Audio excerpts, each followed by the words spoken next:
이유가 노상군을 끼고 종사를 위태롭게 하였으니 마땅히 엄히 다스려야 할 것입니다. 1457년 음력 10월 21일 역사가 한 줄로 기록되는 순간입니다. 그런데 이 말을 한 사람이 누구일까요? 단종의 적이었을까요? 아닙니다. 단종의 큰할아버지 세종대왕의 큰형인 왕실 최고 어른 양녕대군이었습니다. 조카의 죽음을 막아야 할 왕실 최고 어른이 오히려 조카를 처벌하라고 임금에게 직접 상소를 올렸습니다. 그것도 한 번이 아니었습니다. 3일 연속이었습니다.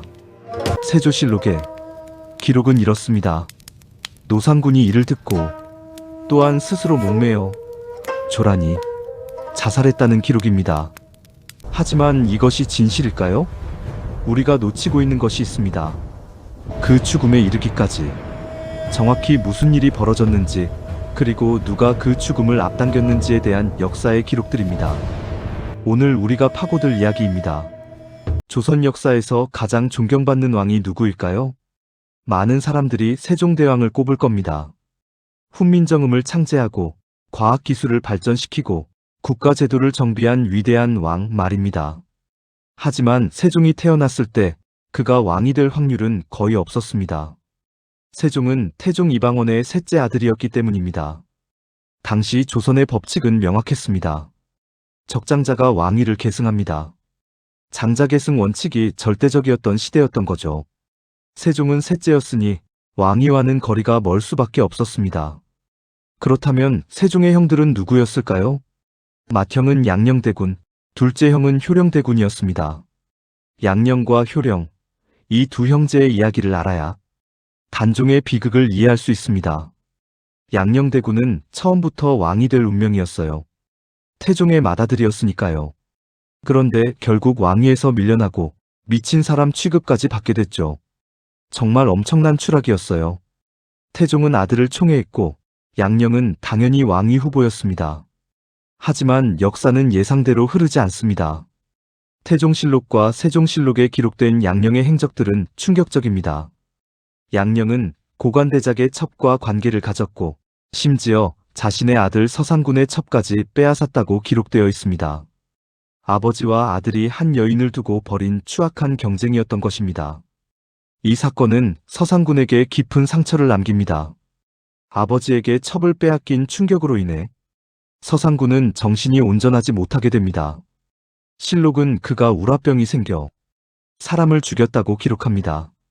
결국 서상군은 유배지에서 자결을 시도했고 그 후유증으로 사망합니다. 태종은 결단합니다. 이런 인물이 왕이 될 수 없다고 판단한 것입니다. 1418년 양녕대군은 세자에서 폐위됩니다. 그렇다면 양녕은 그 이후 어떻게 살았을까요? 폐세자가 된 양녕대군은 기괴한 인물로 변모합니다. 마치 광인처럼 행동하기 시작하는 것입니다. 술에 취하고 기생과 어울리고 시장 바닥을 헤맸다는 기록들이 실록에 남아 있습니다. 그런데 역사가들 사이에는 흥미로운 논쟁이 있습니다. 이것이 진정한 관계였을까요? 아니면 연기된 관계였을까요? 일부 학자들은 양녕이 의도적으로 미친 척해서 신료들의 의심과 감시를 피했다고 봅니다. 폐세자인 자신이 정치적 위협이 아니라는 것을 보여주기 위한 전략이었다는 해석입니다. 여러분의 생각은 어떠신가요? 댓글로 생각을 공유해주세요. 흥미롭게도 태종도 세종도 양녕을 죽이지 않았습니다. 폐위된 세자를 그대로 살려둔 것입니다. 이는 동양 역사에서 매우 드문 일이었습니다. 권력 투쟁에서 라이벌을 제거하는 것이 일반적이었던 시대의 말입니다. 세종은 아버지 태종이 권력을 위해 많은 피를 흘린 것을 목격했습니다. 태종은 왕위를 얻기 위해 형제들과 조카들을 죽여야 했습니다. 그 과정에서 많은 사람들이 죽었고 왕실은 혈육의 피로 얼룩졌습니다. 세종은 다른 선택을 합니다. 자신은 권력을 위해 형제를 죽이지 않겠다고 결심합니다. 대신 형제 간의 우애를 견고히 하는 방식을 택한 것입니다. 그렇다면 효령대군은 어떤 인물이었을까요? 효령은 양녕과 달리 폐위당하지 않았습니다. 단순한 왕족으로서 조용한 삶을 살았습니다. 정치에는 거의 개입하지 않았고 대신 불교 신앙에 독실하게 심취하였습니다. 실록은 효령에 대해 이렇게 기록합니다. 효령대군이 불법을 신앙하여 대비로 경영하였다. 그는 여러 사찰을 지었고 불경을 해석했으며 수륙제라는 거대한 불교 의식을 주관했습니다. 종교 활동이 단순한 신앙이 아니라 그의 삶의 중심이 된 것입니다. 흥미롭게도 효령은 한때 왕이 될 가능성이 있었습니다. 양령이 폐위되자 자동으로 효령이 왕위 후보가 되었던 것입니다. 하지만 태종은 효령 대신 세종을 선택합니다. 효령은 이 결정을 항의하지 않습니다. 실록에는 효령이 왕위를 놓친 것에 대해 항의했다는 기록이 전혀 없습니다. 대신 그는 조용히 불교 신앙의 길로 들어갑니다. 이것이 진정한 종교적 각성이었을까요? 아니면 정치적 현실에 대한 체념이었을까요? 하지만 중요한 것은 효령이 침묵을 선택했다는 것입니다. 왕이 되지 못한 것에 대해 불평하지 않고 세종의 왕위를 인정하고 자신의 길을 걸었던 것입니다. 세종은 위대한 왕이 되었습니다. 훈민정음을 창제하고 국가제도를 정비하고 백성들을 위한 정책을 펼쳤습니다. 하지만 세종도 막을 수 없는 것이 있었습니다. 죽음입니다. 세종의 적장자는 문종입니다. 문종은 아버지를 닮아 훌륭한 왕이 될 준비를 했습니다. 하지만 문종은 일찍 병을 얻습니다. 건강하지 못한 아들을 본 세종은 고민이 깊었을 겁니다. 이 아이가 왕위를 이을 수 있을까? 그리고 세종의 우려는 현실이 됩니다. 문종은 병으로 인해 급격히 쇠약해집니다. 단종은 문종과 권씨 사이의 아들이었습니다. 권씨는 단종을 낳은 지 얼마 안 돼요. 세상을 떠났습니다. 따라서 단종은 어머니 없이 자라야 했습니다. 아버지는 병으로 항상 약했고 이윽고 단종이 겨우 12살일 때 아버지 문종이 세상을 떠납니다. 이제 단종은 완전히 혼자가 됩니다. 아버지도 없고 할머니도 없고 어머니도 없었습니다. 단종을 보호해줄 어른이 아무도 없는 무방비 상황에서 겨우 12살의 아이가 왕이 되어야 했던 것입니다. 세종은 이 상황을 예상했습니다. 자신이 죽기 전에 아들이 오래 살지 못할 것을 알고 있었습니다. 그래서 세종은 제위시 영의정 황보인, 좌의정 남지, 우의정 김종서 등에게 직접 부탁합니다. 내가 죽은 뒤 어린 왕세자가 즉위하면 그를 잘 보필해달라. 이 세 신료들은 세종의 신뢰를 받은 충신들이었습니다. 그들은 단종을 보호할 책임을 받았습니다. 하지만 역사는 세종의 바람대로 흐르지 않습니다. 단종이 즉위한 뒤 조정의 실권은 세종이 지정한 신료들이 장악했습니다. 황보인, 남지, 김종서 등이 국정을 주도했습니다. 12살의 어린 왕은 황표정사라는 제도 하에서만 기능했습니다. 왕이 서류에 도장을 찍으면 되는 형식적 역할만 하게 된 것입니다. 겉으로는 왕이 결정한 것처럼 보이지만 실질은 신하들이 모든 것을 결정했습니다. 12살 아이가 할 수 있는 일은 거의 없었습니다. 그 상황에서 한 인물이 움직입니다. 수양대군, 바로 문종의 동생입니다. 그는 세종의 차남이며 단종의 삼촌이었습니다.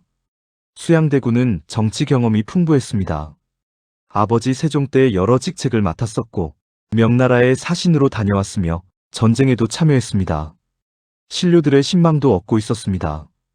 그리고 수양대군은 명확한 야심이 있었던 인물입니다. 문종이 왕이 되었을 때 상황이 조금 바뀝니다. 문종도 수양을 신뢰했거든요. 하지만 문종이 일찍 죽으면서 수양이 숨겨왔던 야심을 드러냅니다. 어린 왕, 약해진 신료들. 수양은 계산합니다. 만약 자신이 단종을 보필하던 신료들을 제거한다면 자신이 실권을 장악할 수 있을 것이다. 1453년 10월 10일 밤 역사가 움직입니다. 수양대군은 자신의 부하들을 거느리고 행동합니다. 먼저 단종을 보필하던 대신 김종서의 집을 들이닥칩니다. 밤중에 갑자기 나타난 무사들이 철퇴로 김종서와 그의 아들을 쳐서 죽입니다. 이것은 시작일 뿐입니다. 황보인, 조극관, 이양 등의 신료들이 궁궐로 불려들어가 죽임을 당합니다. 세종이 신뢰했던 신료들, 단종을 보필하라고 부탁했던 신료들이 모두 죽어갑니다. 수양은 더 나아갑니다. 자신에게 위협이 될 수 있는 또 다른 형제도 제거합니다. 목류도 원도로 유명한 안평대군. 그는 세종의 또 다른 아들이었습니다. 문학적 재능이 뛰어났고 신료들의 신망도 얻고 있었습니다. 수양의 입장에서는 언젠가 자신에게 위협이 될 수 있는 인물이었습니다. 수양은 안평대군을 김종서와 결탁해서 반란을 꾸몄다는 명목으로 강화도로 쫓아냅니다. 그리고 얼마 뒤 사사됩니다. 왕의 명령으로 자살하게 한 것입니다.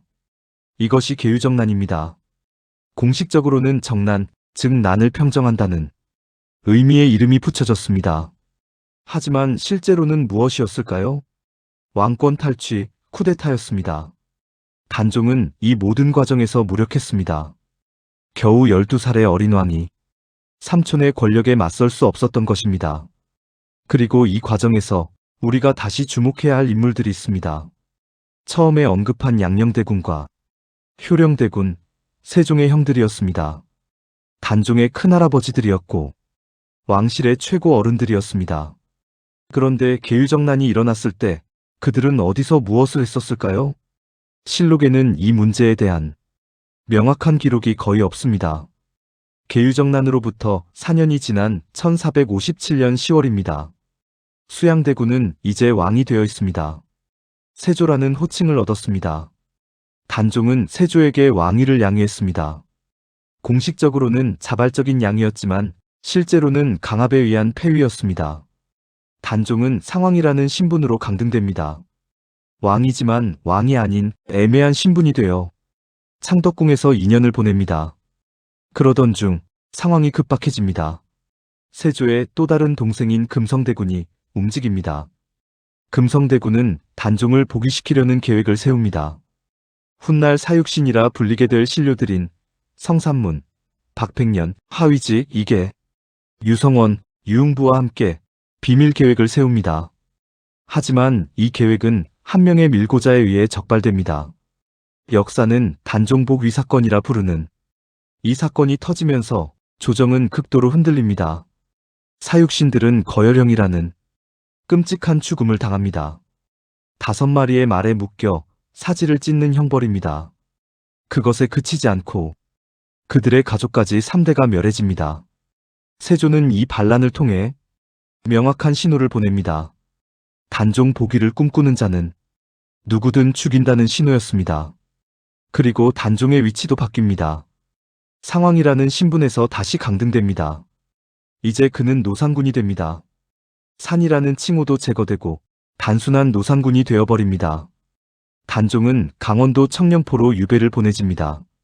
청령포는 어떤 곳이었을까요? 강으로 완전히 둘러싸인 곳, 육지 속의 섬이라고 불린 곳입니다. 배를 타지 않으면 들어가거나 나갈 수 없는 곳이었습니다. 완벽한 감옥이었지요.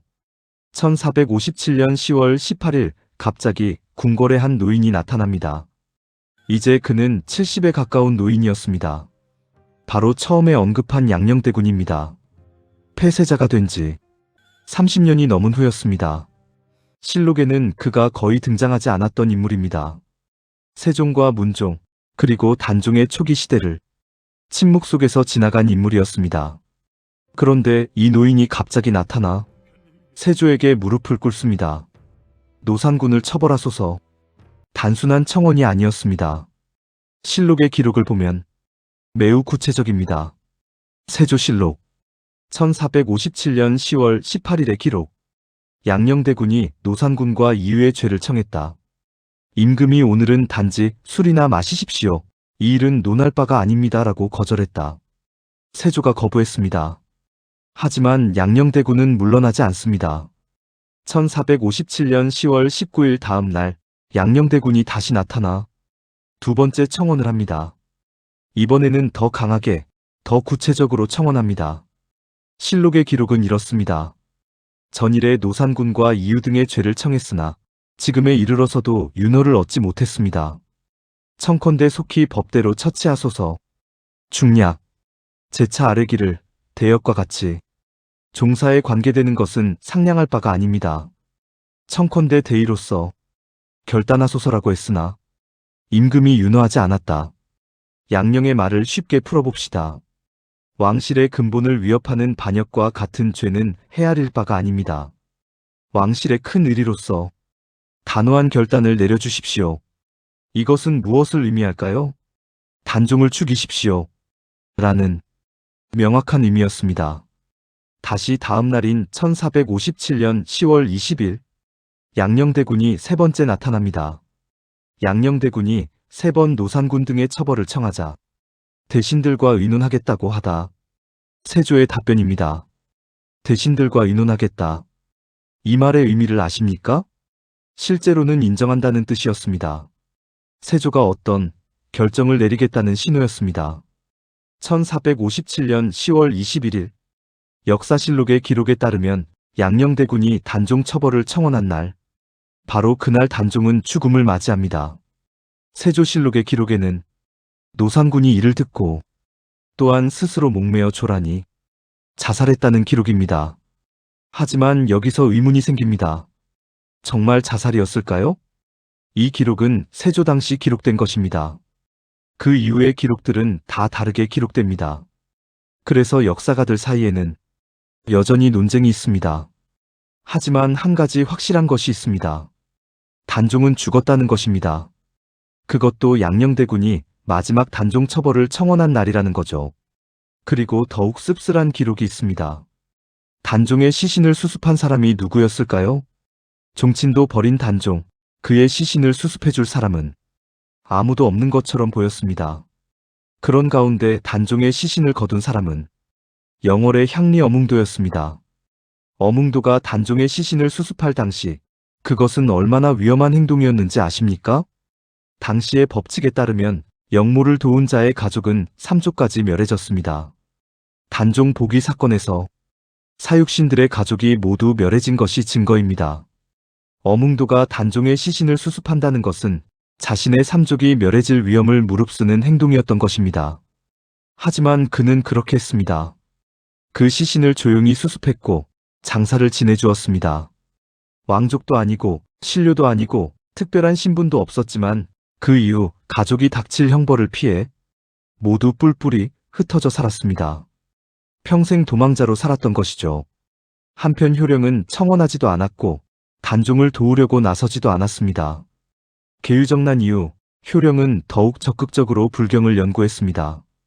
더 많은 사찰을 지었고 더 큰 규모의 불교 의식을 주관했습니다. 세종의 형으로서 존경을 받았지만 동시에 정치적 위협으로 간주되지도 않았습니다. 왜냐하면 효령은 처음부터 권력의 중심에서 멀리 떨어져 있었기 때문입니다. 이러한 행동의 한 가지 가능성은 효령이 정치에 관여하고 싶지 않았다는 것입니다. 그가 신앙의 길을 택한 이유가 진정한 영적 깨달음 때문이었을지도 모릅니다. 실제로 당시의 기록들을 보면 효령은 종교적으로 매우 깊이 있는 수행을 했습니다. 그의 신앙은 형식적인 것이 아니라 진정한 것으로 보입니다. 하지만 또 다른 가능성도 있습니다. 효령은 기억했을 겁니다. 자신도 한때 왕이 될 가능성이 있었다는 것을 말입니다. 양녕이 폐위되자 자신이 왕위 후보가 될 수 있었지만 태종은 효령 대신 세종을 선택했습니다. 그의 내면의 감정은 알 수 없지만 우리는 한 가지를 알 수 있습니다. 효령도 선택했다는 것, 단종을 돕지 않기로, 정치에 개입하지 않기로 말입니다. 그런데 흥미로운 기록이 나옵니다. 사육신 사건이 터진 이후 실록은 다음과 같이 기록합니다. 효령대군 등과 함께 단종을 사사할 것을 주장하기도 했다. 효령도 단종의 죽음에 동의했던 것입니다. 양녕과 효령의 차이를 주목하십시오. 양녕은 처음부터 청원했습니다. 적극적으로, 반복적으로, 강하게 청원했습니다. 효령은 처음부터 청원하지 않았습니다. 하지만 나중에는 단종 처벌에 동의했습니다. 양녕은 단종이 살아있을 때 자신의 의지로 청원했습니다. 이것은 정치적 결단이었습니다. 효령은 사육신 사건이 드러난 이후 다른 신료들이 이미 의견을 제시한 뒤에 동의했습니다. 이것은 어쩌면 형식적 동의였을 수도 있습니다. 또는 더 이상 피할 수 없는 현실에 대한 순응이었을지도 모릅니다. 하지만 결과적으로는 둘 다 단종 처벌에 동의한 인물들이었습니다. 다만 그 방식과 시점이 달랐을 뿐이었습니다. 왜 그들은 그런 선택을 했을까? 양녕대군은 세자였고 왕이 될 운명이었습니다. 하지만 그는 폐위되었습니다. 그 이유가 무엇이든 그는 왕이 될 수 없었습니다. 양녕의 광인처럼 행동하기는 어쩌면 생존 전략이었을지도 모릅니다. 자신이 정치적 위협이 아니라는 것을 보여주기 위한 전략 말입니다. 이제 1457년입니다. 양녕은 70에 가까운 노인입니다. 그가 남은 인생에서 원했던 것이 뭐였을까요? 아마도 평온한 말년이었을 겁니다. 단종 때문에 조정이 흔들린다면 그것은 전체 왕실과 신료 집단에 혼란을 가져올 수 있었습니다. 사육신 사건이 바로 그 증거였죠. 단종을 중심으로 반란이 일어날 수 있었던 것입니다. 그렇다면 양녕의 청원은 어쩌면 실제로 왕실의 안정을 위해 필요하다고 생각한 행동이었을지도 모릅니다. 하지만 양녕의 관점에서는 어느 정도 합리적인 판단이었을 수 있습니다. 그러나 더 깊은 해석이 필요합니다. 양녕은 아버지 태종을 보고 자랐습니다. 태종이 왕권을 얻기 위해 얼마나 많은 피를 흘렸는지를 목격했습니다. 태종은 형제들과 조카들을 죽여야 했습니다. 그 과정에서 양녕도 영향을 받았을 것입니다. 폐위 이후 양녕은 세종을 보고 살았습니다. 세종이 어떻게 살아남았는지를 배웠을 겁니다. 세종은 권력 투쟁에서 자신의 형들을 죽이지 않았습니다. 양녕이 이 30년을 살아남은 방법은 무엇이었을까요? 그것은 현 왕을 완벽하게 지지하는 모습을 보여주는 것이었을지도 모릅니다. 자신이 정치적 위협이 아니라는 것을 명확히 보여주는 것 말입니다. 그리고 그 지지의 정도가 얼마나 깊은지를 보여주기 위해 그는 자신의 동생 세종의 손자인 단종까지 버렸던 것 같습니다. 이것이 권력 아래에서 생존하는 방식이었습니다. 냉정하고 계산적이고 때로는 혈연마저도 무시하는 방식 말입니다. 한편 효령대군은 세종의 형으로서 존경을 받았지만 동시에 정치적 위협으로 간주되지 않았습니다. 그것은 효령이 처음부터 왕위 경쟁의 바깥에 있었기 때문입니다. 양녕과 효령은 불과 1살 차이였습니다. 양녕이 폐위되기 전까지 효령도 왕위 가능성이 있었습니다. 양녕이 폐위되면 자동으로 효령이 왕위 후보가 될 수 있었던 것입니다. 하지만 태종은 양녕을 폐위하고 효령을 선택하지 않았습니다. 대신 세종을 선택했습니다. 세종은 효령보다 훨씬 아래였습니다. 세종은 태종의 셋째 아들로서 비록 적장자는 아니었지만 태종은 세종의 능력과 성품을 높이 평가했던 것입니다. 그리고 효령은 정치에 개입하지 않기로 선택했습니다. 왕이 되지 못한 현실을 받아들이고 자신의 길을 가기로 선택했습니다. 그 선택이 진정한 영적 깨달음 때문이었든 아니면 무력함 때문이었든 상관없이 효령은 그 침묵 속에서 30년을 더 살았습니다. 세종의 시대를 보았습니다. 문종과 단종의 시대를 보았습니다.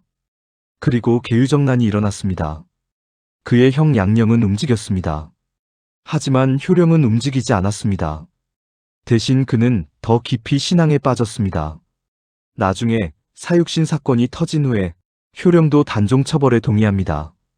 하지만 양녕과는 다릅니다. 효령은 먼저 나서지 않았습니다. 다른 신료들의 의견을 들은 후에 동의했습니다. 이것이 효령의 선택이었습니다. 침묵으로 시작해서 나중에 동의로 끝나는 선택 말입니다. 이제 우리는 가장 불편한 질문들과 마주해야 합니다. 양녕대군은 왜 단종 처벌을 청원했을까? 왕실의 안정을 위해서? 자신의 생존을 위해서? 아버지 태종을 통해 배운 권력의 논리 때문에?